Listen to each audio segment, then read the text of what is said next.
Welcome to another episode of Wheel of Horror, the podcast where two best friends spin a wheel once a week. It chooses the horror movie, and they discuss it. Today we're talking about 2001's Jason X, which was directed by Jim Isaac. I'm your co-host, Alec.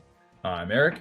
I don't know what year this movie came out. It says 2001 and 2002. Isn't it 2002? That's when it came out in America. Yeah. So it came out in Spain in 2001 for some reason. So it came out in Spain first, and then it came out in America. Yes, we were 12 when this movie came out.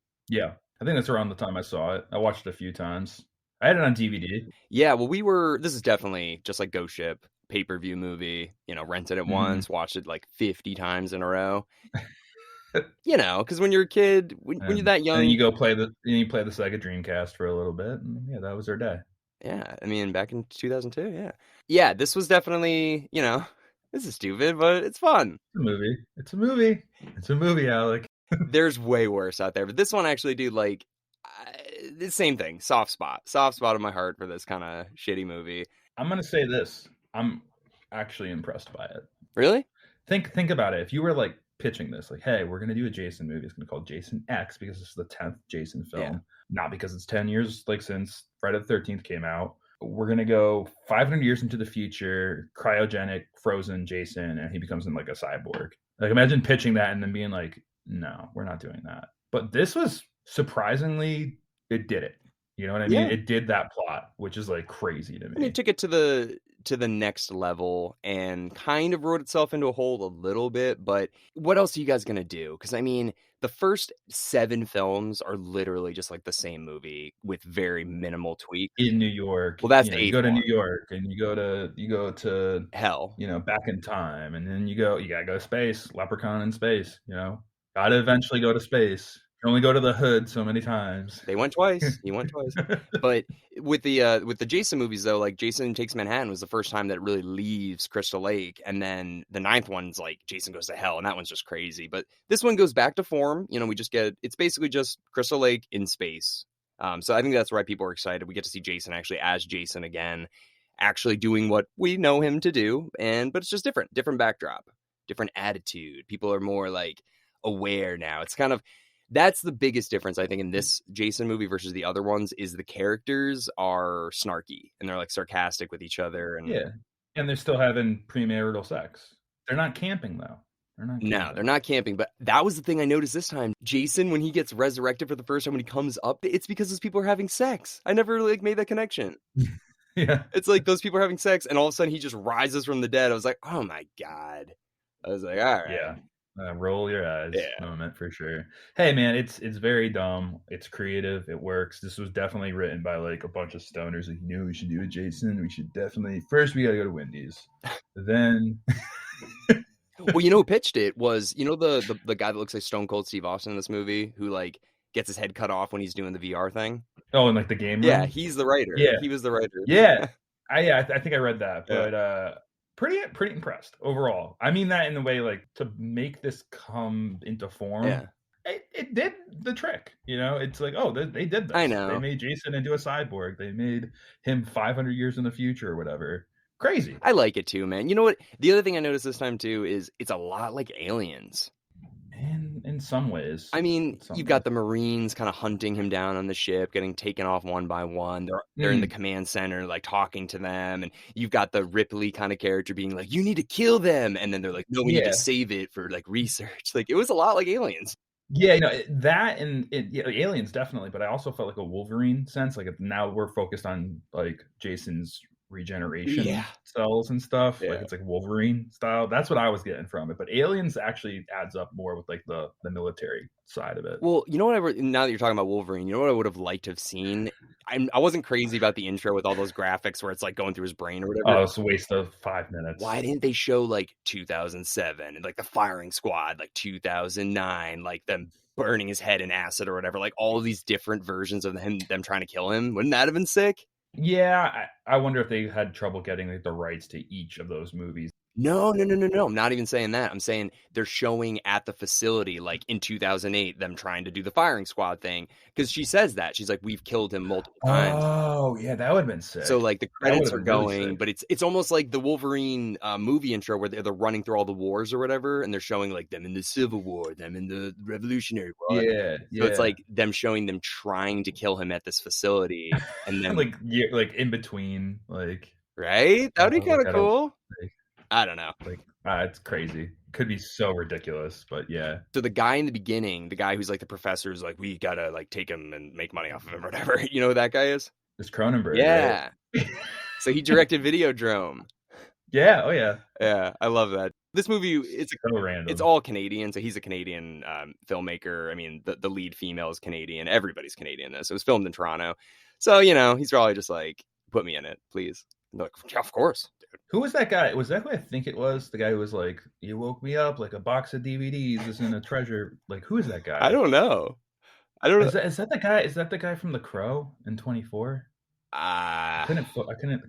I'm gonna have to look that up later. Yeah. But it looked like him. It looked like him. I mean, yeah, that scene was funny. Like, if you really think about it, like, it's basically he wakes this guy up, and then he's like, "It's not Jason Voorhees, is it? Like that guy." How would you fucking? How? Like, wait, Jason Voorhees. It's like, oh, I know my history of all psycho killers in the last like 500 years. Yeah, from another planet, you know? No, yeah. no. He's like, that guy's worth money. It's like, to who? Who is this worth money Who to? would buy it? Who would buy that? I know. It's so weird. It's like, who are you going to sell that to? He's like, Jeffrey Epstein. He's put a bid in on it.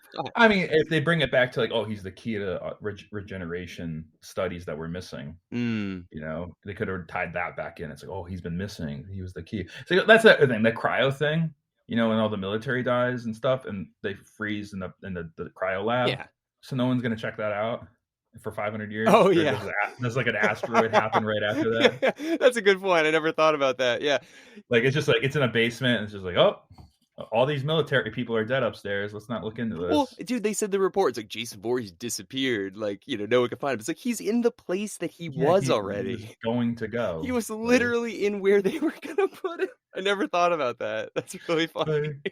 They just lock the doors. There's like all these like red alerts, like cryo leak, this and that. There's like 20 military guys and David Cronenberg dead upstairs. Oh my! And it's like, that's just leave them hilarious for 400 years. Seriously though, you're right. Like they might have said, like, well, there was like an asteroid that hit the Earth, like literally, or like maybe nuclear war started 2 hours after that. Okay, no, because then they say hockey got outlawed in 2024, so clearly, like some civilization was still there. Yeah.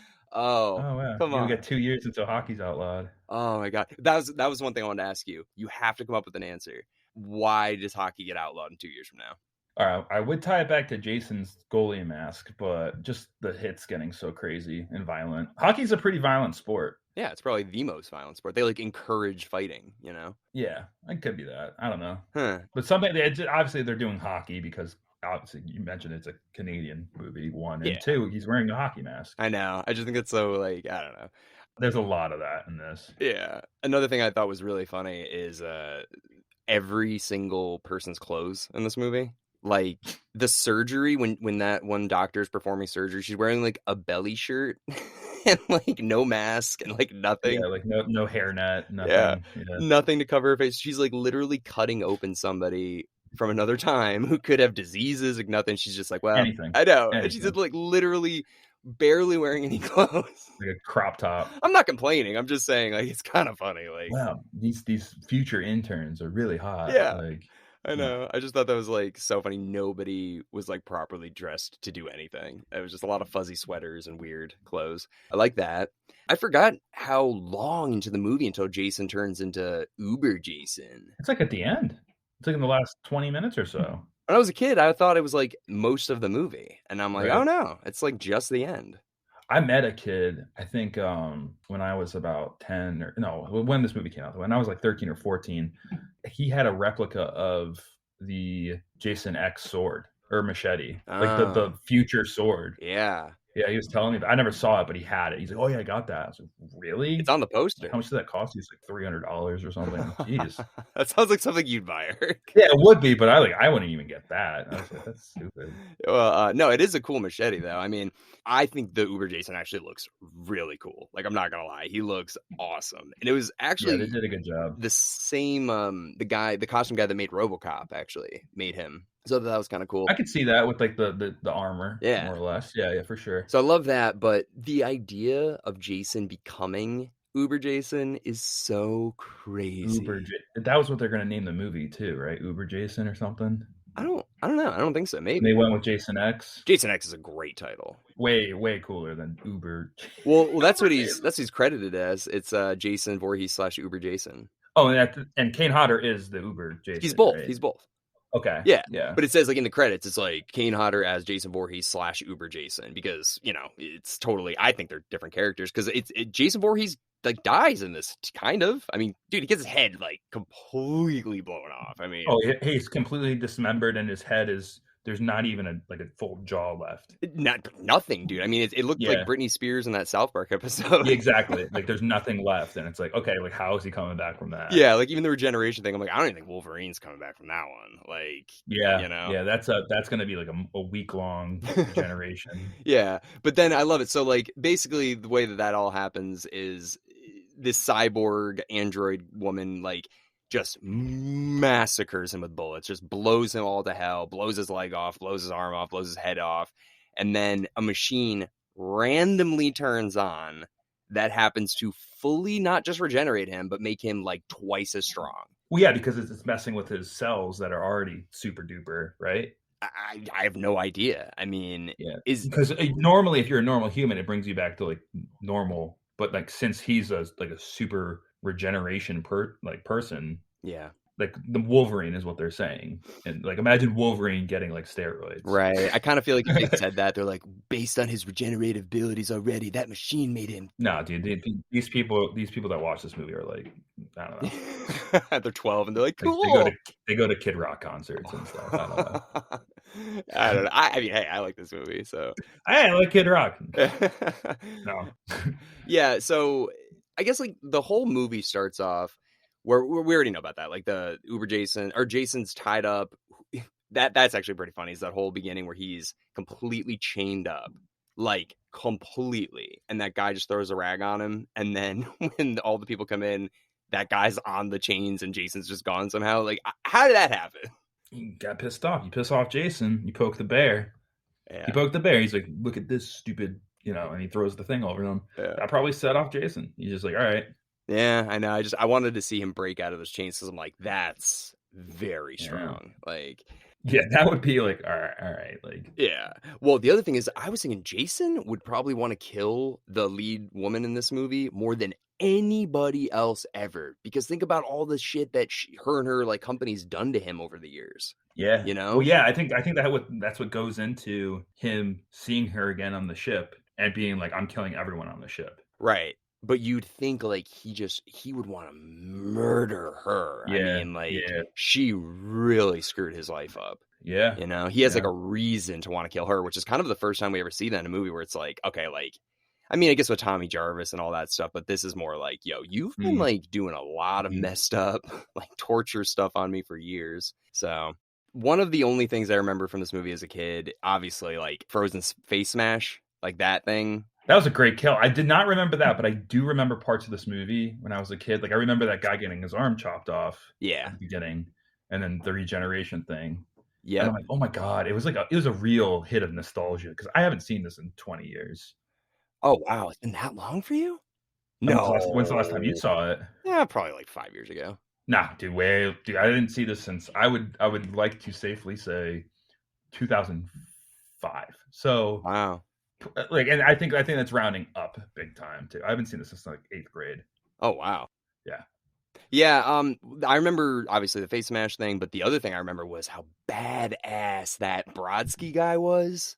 Yes, it was ridiculous. He was awesome in this movie, and I didn't realize who he was. He's the guy that's like, "Are you mad?" He's like, "This is Sparta." That's that guy. I had no idea. He's also in Spartacus. If you've ever watched that show. No, I remember that. Yeah, it was on Stars. Yeah, dude, he was so badass in this movie when he gets stabbed twice. It's gonna Like, take a lot more than that to take this like bear down or whatever he says. yeah, And then like he gets stabbed again. He's like, all right, that did it. yeah. It's funny. It's stupid movie, but and then he comes back and he's just like, what? I loved it. I love that he came back, and I love that he saves the day. Like at the end too. Like seriously though, like I'm not even kidding. That scene where the ship's about to blow up and they run at each other right as it explodes, that was a Really? good shot. Dude, I'm telling you, very pleasantly surprised by this movie. It Yeah. has some pretty cool moments for what it's worth. This episode of Wheel of Horror is sponsored by Newsly. Newsly is an all-in-one audio super app for iOS and Android. It picks up articles about the most trending topics on the web at any given moment and reads them to you in a natural human voice. For the first time ever in all of the internet, the entire web becomes listenable all in one place. Browse articles from topics you choose and start playing. Stop scrolling, start listening. You can follow any topic as specific as you like, from sports, science, to Bitcoin, or even the Kardashians. If you find the latest articles, you can have them read aloud to you. And they even have podcasts. Explore trending podcasts from over 50 countries. Wheel of Horror, obviously, is on there too. Download and use Newsly for free now from www.newsly.me or from the link in the description. And use promo code Wheel of Horror at checkout, and you can receive 1 month free of premium subscription. That's Wheel of Horror at checkout. So it made me want to ask you, because the way the movie ends is like Jason and this Brodsky guy literally as like a shooting star going down to burning up in the atmosphere. Yeah, and they're landing on like Earth 2 or whatever this other planet is, which looks like exactly like Earth. And they crash, and then you just see Jason's mask fall to the bottom of the lake like every other movie. Erik, Jason X2. Oh boy. What happens? Years 2452 or whatever it is. Oh man. Earth 2. What happens? Okay, obviously there's planetary stuff. They can like go to different planets and stuff. Well, first of all, what would this be called? Jason XXX? Like I think it'd be X-2. That's what I think. X-2. X2. Because it's like X part 2. Okay. They trick Jason into going into a ship, and he gets in the ship, and it turns out to be a prison, and they take him to an ice planet or ice moon, like Europa, like one of the like Saturn or Jupiter's ice moons. And it's like it turns into like the thing where it's like Antarctica Jason. Okay. And there's like a whole field of scientists like hoping to study him still, regeneration stuff, and it's just like the thing but with Jason. Kind of love that. I'm thinking like no, but seriously, like imagine, because like let's say Brodsky doesn't die somehow, they both survive. You've got the android head, you've got the lead female, and the nerdy guy. But we still have to have people in skimpy clothing, so we can't have everyone in parkas and stuff. So everyone's still like, it's like, oh, just wear this wristband that gives you like your body heat.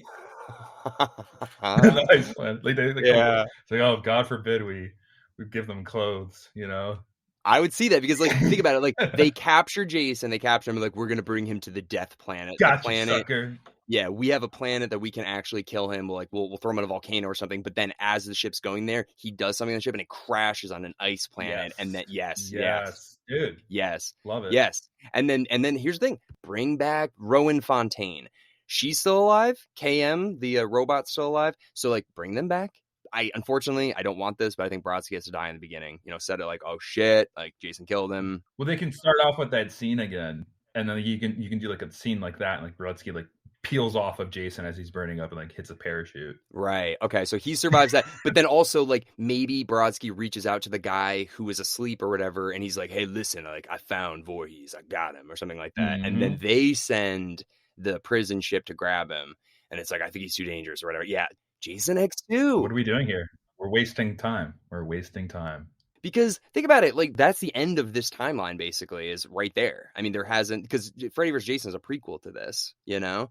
And then they did the reboot, and that's it. I have no idea if this did well. It Obviously, did not do well. It didn't box office wise. It's the worst one ever, yeah. Yeah, all right. So it's never going to get made, dude. I mean, well, here's the thing. They made this one, and this one was the worst Friday the 13th, Jason, whatever you want to call it, the worst one ever. Freddy vs. Jason was the best one ever. It was the highest release ever. So, I mean, there's still some fandom out there, and I think you might lure some people in. Like people that would reflect back on like being in 8th grade watching Jason X and being like, I just want to see what Jason X2 is about. It's probably going to hurt my brain, but What if it's like the Terminator 2? What if it's like the best sequel of all time? James Cameron comes in and does it. Oh my God, he's like scrapping and it Avatar. ties into aliens, and he brings Yes. in the millet. Oh, dude, just everything. He could do Alien Resurrection meets Jason X2, and he's like, I'm not doing Avatar anymore. He just comes in and directs this. Oh my God. There we go. There we go. Yeah. I mean, his first movie was horror too. James Cameron did, what was it, Piranha 2 or something? Piranha 2? Yeah, Aliens. Look, Aliens. Dude, it's I mean, full circle of life right here. Yep. Sci-fi horror coming together. James Cameron. Somehow Leo's in it. This is it. Somehow Kevin Bacon like comes back and plays in it from like the first Friday the 13th. He's in it with like a neck brace on. Oh my God.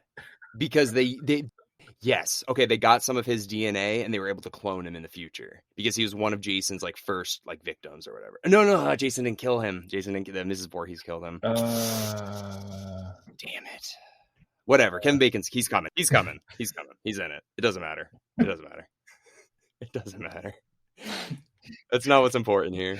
Nothing matters. Nothing matters. Yeah. Yeah, but real quick, the kills in this are great. Like the cryo to head smash, awesome way to cut that. The video VR game thing, that was like 2 kills in 1. Like, oh, we get to see these guys die twice. Like, genius. Yep. Very cool. Dude, the screw? Yeah. The guy he lands on a screw, then goes down the whole thing, and then they even throw in a stupid joke. He's screwed. Like, this is fun. We're having a good time. The nipple clamping scene. We need the nipple clamping scene. We needed that. There's a lot of nipples in this movie. There's fake nipples falling off robots. There's nipples getting squeezed by clamps. Like, there's a lot of stuff. This is fun. But you go into this movie with low expectations. You know what you're getting. It's the 10th Friday the 13th movie. You're not expecting a masterpiece. So have fun. You know, if you're going in thinking like this is going to be really good, it's going to disappoint you. But like, there's a lot of fun stuff here. Imagine like bringing your girlfriend to this and being like, it's really like, just watch it. Just watch. It's really good. Like you're not even giving it a chance. Like just watch it. Seriously, don't sigh and watch 10 minutes of it and you'll really like it. Can you put your phone away? Can you please put your phone away? I cannot imagine showing my wife this ever. No. Ever. Could you imagine? Just no. We can make a bet like how far, like 6 minutes in, 10 minutes in, like I'd say 4.5. But that's the thing, Eric. It's all about perspective. Like you sit me down and watch 6 minutes of Paris and Love, the Paris Hilton reality show. I'm going to think that's way worse than this, you know? And they're going to think that's like, they're like, I know it's bad, but like, there's good stuff here. It's just people like different things, whatever. But if you like horror, you like Friday the 13th, you like sci-fi, you're not going to be disappointed by this. No. What do you expect? What do you want? It's good. It's fun. It's Kane Hodder, Kane Hodder, who got really shafted in Freddy vs. Jason. But dude, he is the best in this. I think this is not his best performance, actually. Friday the 13th Part 7 still, because the house falling on him, I'm like, damn. But he's really good in this, dude. And he also plays like 2 different characters, kind of, so like props to Kane Hodder. Yeah, he has to go like more cyborg, like more like Terminator. Yeah, I mean, when he's in that full suit and they're shooting him like really hardcore with the gun, like that's cool. Like he's standing there really taking the bullets and he's not like moving at all. Like I was like, oh man, it's kind of cool. Yeah, no, did good there. CGI, okay. I'm impressed. It wasn't terrible. Yeah, it really could have been worse. I mean, there's scenes where it's like, okay, this is like sci-fi. Right. The scene that I think looked the best was actually when they were walking back to the ship for the first time, right when they got Jason and Rowan and they're walking back. That looked really good, actually. Like, it's kind of like their silhouettes in that like sandstorm on Earth. I was like, yeah, pretty good. Not bad. Jason technically killed more people in this movie than any movie because he crashes the ship into that station. Yeah, that's what I was going to say. So there's 100 people on that, maybe. Oh, I think way more than that, dude. The thing was huge. Yeah. That thing was huge. That looked like a city. Like, he took out a whole city. I mean, yeah. So people are like, he killed over 200 people back in 500 years ago. It's like, dude, he just killed like 20,000 people. 20,000 people. Oh he just killed a lot of people. How about speaking of that scene where the girl who like all of a sudden just like has a breakdown and can't open the door? It's Like she was totally cool and fine, and all of a sudden she's like, "No," it's like just open the door. She's like, "I can't handle it." It's like just hit the button. And she takes off, and she's like, "The fuel line's connected." So she's like, "Ah!" And she just crashes that. What Yeah, happened? dude. She was like a cool, like down to earth character, and just has like a moment. She's like, "What?" Well, right before that, she's like, "I'm gonna go visit Stony, my boyfriend. He's okay." And like starts like, they're like, "Whoa, whoa, whoa, what are you doing?" And so I think that's when she snapped it right there. Yeah, So yeah. they're like, she shouldn't go first. The other girl who gets like pulled when Jason punches his arm through the space station and all the air starts getting sucked out. I'm pretty sure, I don't know, but I'm pretty sure everything in that room immediately would Yeah, be in sucked through that space, hole. dude, that's like a super vacuum. Yeah, like not even like you can hold on to anything. Like everybody Well, would have been sucked. if you're gonna get sucked out of that so fast that you just go through those holes, you're not holding on to shit. No. Yeah. Yeah, exactly. It's not like she gets stuck and then her stomach gets sucked out. It's like, actually, that would have been What's crazy. the last thing she says? Like, "Oh, this sucks so bad." Or what She's did like, she "This sucks on so many levels." And then just you know what I thought would have been a cool idea is if they took the android head and it's like, "Throw me." It's like, "What?" It's like, "Throw me." And she throws the android head and it pops right in the hole. I thought that would have been kind of funny. I don't know. I mean, because he's got the android head. And She's it's like, like, "Run, you fools." and she's just like bites onto the grate. Like, No. No. Before the grate gets sucked up there. I thought Like, the grate was there. She was like, she just bites it. It's like, just go. oh, No, they could have like the played bad. something, and it's like it's time to do like execute Order 66, and it's like, what? No, KM, we're not doing that. It's like there's a nuclear bomb in my brain. They had like. Yeah, I mean, they You could could have do done a it. lot of stuff there. They could have gone anywhere with this movie. No one would have cared. No, yeah, this was full rain. Oh God, I love that. Yeah, that movie. I thought that was Cynthia Nixon from Sex and the City for a long time. When I was a kid, I was like, oh wow, she's really diversifying her roles. Oh my god. That's right. I swear to God, I thought that was her when I was a Yeah. kid. They kind of look alike. Yeah, I mean, kind of. I see that. Yeah, so that was. I mean, there was some good fighting. You know, we get the actual android fighting scene. We get the Brodsky fighting scene. So there's some good stuff in this. Good kills, decent CGI. I mean, not a bad movie. Not the worst Jason movie. Yeah, it's so dumb. It's creative. It works, and I'm pleasantly surprised with it after all these years. A lot of nostalgia for me, for sure. Yeah. I guess last thing before we wrap up here, the VR scene. I think we're getting pretty close to that. It's more augmented than virtual. I mean, kind of. They were sitting with a headset on the floor. Yeah, You know? it would be virtual, but it's like, man, that's a little further along. I think we're like 15 years away from something kind of like that. I think if we start getting like people start doing like media rooms instead of like a TV room and stuff like that, so there's not as much furniture and stuff. There's like, receptors or something in the corner of each room. That was very X-Men like too, because don't they have that the war room or whatever in X-Men? His thing that is like helmet that he wears. No, in X-Men they have a room where they do that stuff. It's like another X-Men thing. Yeah, like a training room or something. Yeah. I don't know, man. VR is getting pretty crazy. And I think, we're at the beginning stages now, but I think like 15 years from now when it's cheaper and, it becomes more mainstream, they just need to do what they did with the Wii with that. Like just make it for people that are like, oh my God, like I don't even like video games and this is fun. And then that's when it's over. Yeah, you just need like a VR sports, like a Wii sports, and people will love it. Yeah, I know. So we'll see. But I thought that was really cool scene. I like that. Anywho, you got any last minute thoughts on Jason X, Erik? I just like that they got this like probably the best technology in the world is that regeneration stuff, and they call it like ants. Like bring on the ants. The nanobots or whatever. Yeah, that's like it's like you got anything cooler than that? Ants. I mean, maybe it's like anatomical nanotechnology surgery. We'll give it that. We'll give it that. Yeah. But anyways, yeah, no, hey, dude, I hope they have something like that soon. That'd be awesome. That'd be great if you like, oh, I've really cut myself cooking. Because when Jason cut his arm off in the beginning, like everybody was totally chill. They're just like, "You're fine. Like, shut up, dude." Yeah, they had that like little like that was a good tourniquet for sure. Like that little plastic wrap. Like we got to get more of that stuff. And it like sucked right onto his wound. I was like, "That's pretty cool." Yeah.